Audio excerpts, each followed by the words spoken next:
أكيد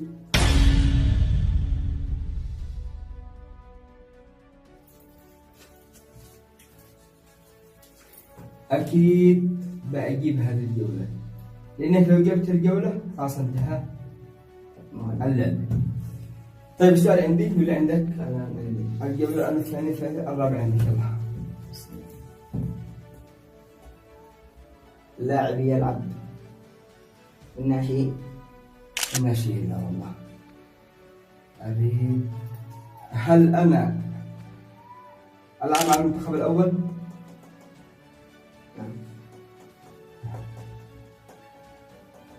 أنا ألعب مع الشباب. لا. هل أنا محترف خارج الدوري اليمني؟ نعم. خارج الدوري اليمني. بجيبها. هل أنا ألعب مع المنتخب الأول؟ على المنتخب الأول لا. ألعب الأول وخارج الوطن. عندنا حوالي 5. أحمد السلوري، عبد الواسع جبنا. هل أنا ناصر أحمدو؟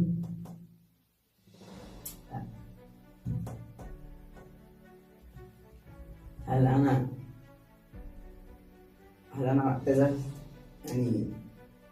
يعني أكيد لاعب واعتزل، بس حاضر حاليا في الرياضة اليمنية، موجود حاليا. طيب استبعدنا. هل أنا أحمد السروري؟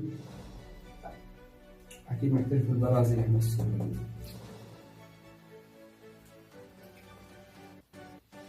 هل أنا سبق لي أن أخذت بطولة لاعب أو كمدرب؟ إيه.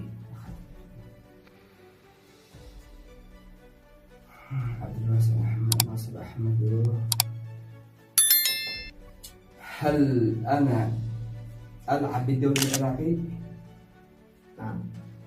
خلاص عرفته. هل أنا قيس محمد صالح؟ لا والله. يلعبوا في الدوري العراقي 2.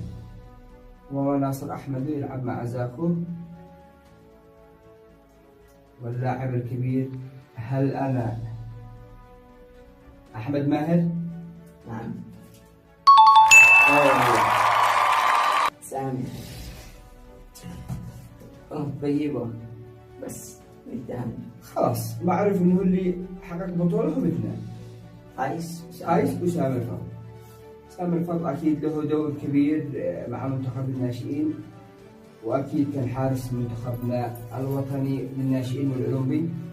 شوف أحمد ماهر بأمانة لاعب من الطراز الأول، رغم أنه لعب 6 مباريات في الدوري العراقي، من رغم أنه لا سجل ولا صنع، بس بأمانة لاعب محترف، إن شاء الله نشوفه في كأس الخليج يبدع. التعادل الجولة الأخيرة من نصيبي. طيب أنا عندي تحدي، إذا كانت من نصيبك وإذا فزت علي بالجولة الأخيرة أوعدك ب200 سؤال.